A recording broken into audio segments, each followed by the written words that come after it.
Exercise 8.2, question number 3. ABCD is a rectangle. So let us draw first one rectangle.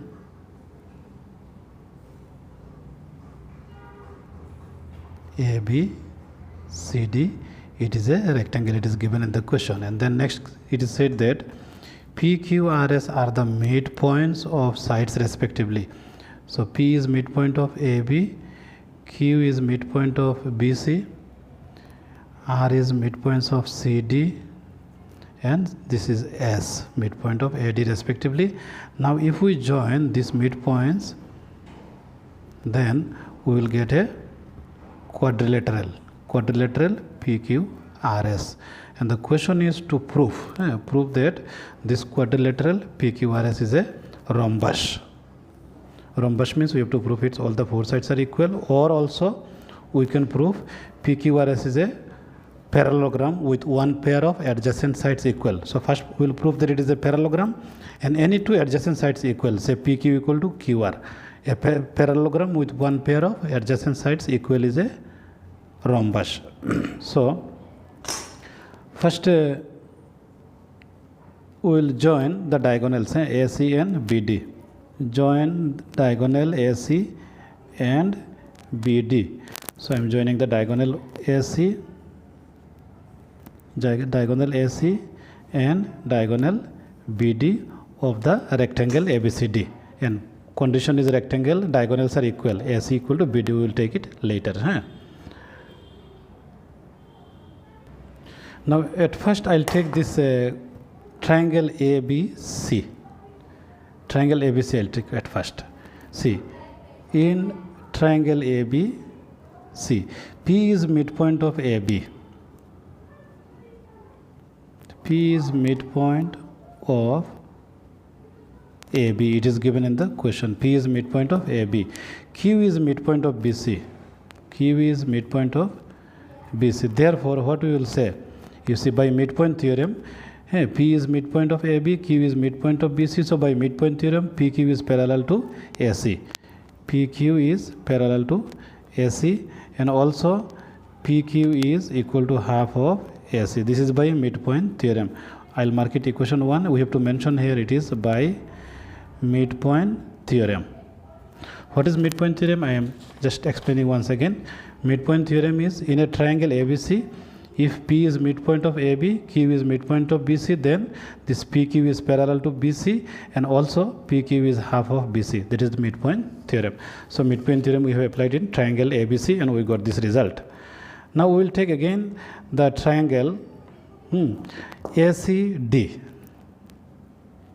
In triangle ACD, again same way, AC is midpoint of AD,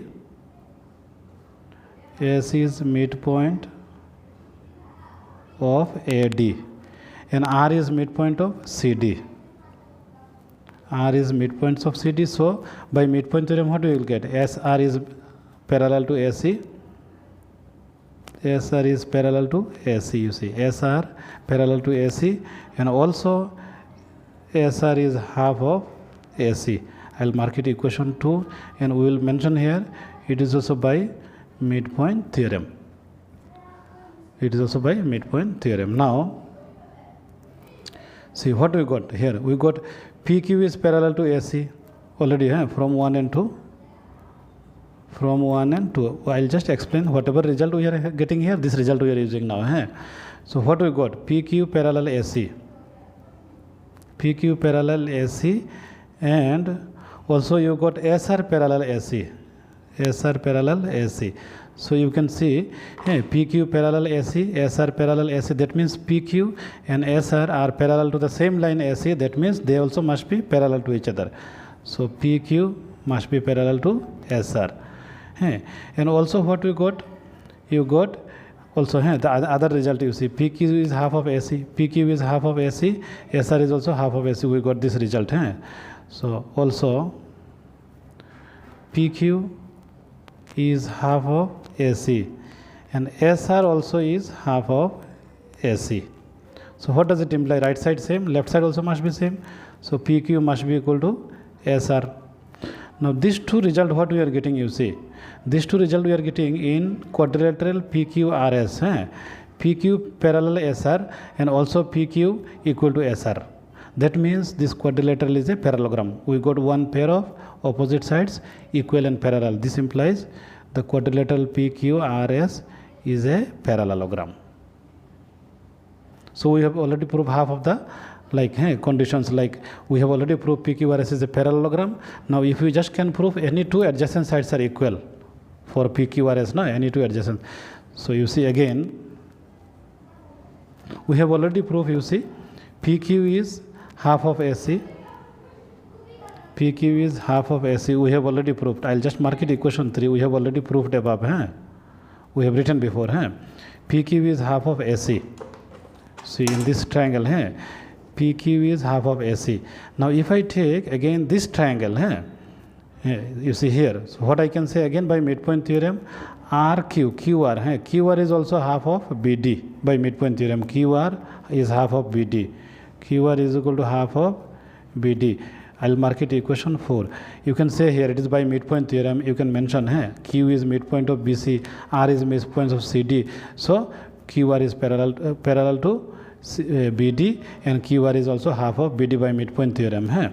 So, but you see, but see, AC and BD are same.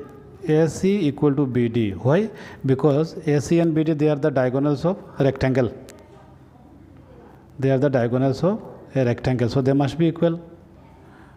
So if AC equal to BD, I can say here half of AC, just multiply by half. Half of AC is half of BD.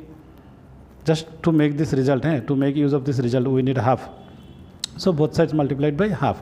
So in place of half of AC, what we can write? We can write PQ. Half of AC is PQ. Half of BD, I can write QR. So what you are getting, you see, you are getting PQ equal to QR. That means PQRS is a quadrilateral with one pair of adjacent sides equal. PQ equal to QR. And we already have proved PQRS is a parallelogram. So PQRS is a quadrilateral with one pair of adjacent sides equal, and also it is a parallelogram, and therefore PQRS is a rhombus. Because PQRS is having one pair of adjacent sides equal, PQ equal to QR we have proved here, and already we have proved before it is a PQRS is a parallelogram with one pair of adjacent sides equal. So PQRS is a rhombus, and this is the complete proof.